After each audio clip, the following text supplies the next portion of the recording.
Le plaisir de conduire n'est pas évident dans toutes les situations. Parfois, il faut savoir passer la main. Série 7 sera le premier modèle de BMW à proposer la conduite autonome de niveau 3. Cette technologie est le produit de nombreuses innovations, souvent apparues pour la première fois sur le fleuron de notre gamme. Je vous propose pour ce dernier épisode de BMW Rewind de revisiter ensemble l'évolution de ces aides au conducteur en replongeant dans l'histoire de Série 7. Nous sommes à l'aube des années 80. Dès sa naissance, en 1977, la série 7 s'est mise au service de son conducteur, en offrant une version ultra lisible des témoins d'état. Déjà tournée vers l'avenir, BMW proposera grâce à elle, en 1979, de poser la première pierre de la conduite autonome avec la proposition d'un régulateur de vitesse. Nous sommes en présence de la deuxième génération de série 7. Conscient du gabarit imposant de sa berline, BMW équipe la E32 d'une aide au stationnement, c'est le PDC. Afin d'être le plus efficace possible, il sera installé à l'arrière et à l'avant. Et grâce à une évolution technologique quasiment invisible, le régulateur de vitesse devient plus fin, plus rapide, plus intelligent. Cette innovation, c'est l'accélérateur électronique. La conduite 100% autonome fait une apparition furtive sur E38, mais ça bien sûr, c'est au cinéma et c'est entre les mains de James Bond. Dans le monde réel cette fois-ci, l'évolution du régulateur de vitesse est bien visible puisque en 2000, Série 7 est une des toutes premières au monde à s'équiper d'un radar. Situé sur la face avant, ce dernier se charge de mesurer la distance avec le véhicule qui précède E38. Le confort de conduite est bluffant.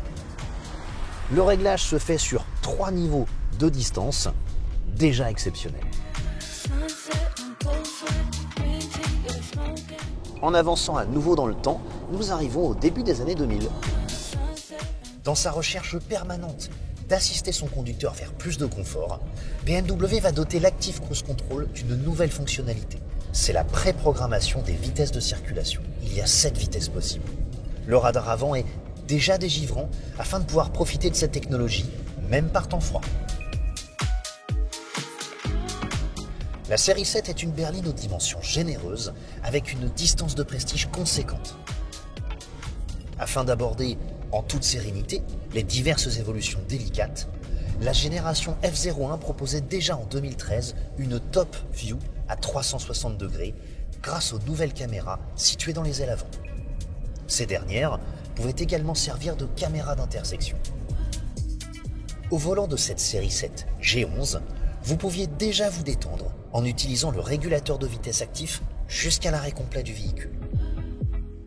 Afin de pouvoir garer son auto sans craindre pour sa carrosserie, en plus du système de manœuvre automatique, une fonctionnalité incroyable avait vu le jour. Le stationnement autonome télécommandé. De retour au présent, nous comprenons mieux comment cet incroyable i7 peut nous faire profiter d'autant de fonctionnalités de confort de conduite. À bord, nous avons accès au meilleur de la technologie en matière d'aide au conducteur. Avec Drive Assist Pro, notre i7 vous offre la possibilité de naviguer en conduite autonome de niveau 2 jusqu'à 210 km/h. En Allemagne, bien sûr.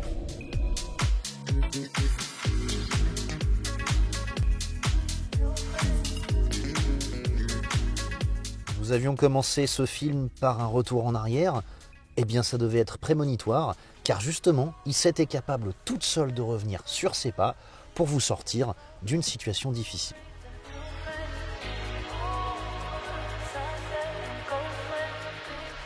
Elle est plus autonome que jamais, mais bien évidemment, elle vous laissera toujours reprendre la main pour profiter du plaisir de conduire.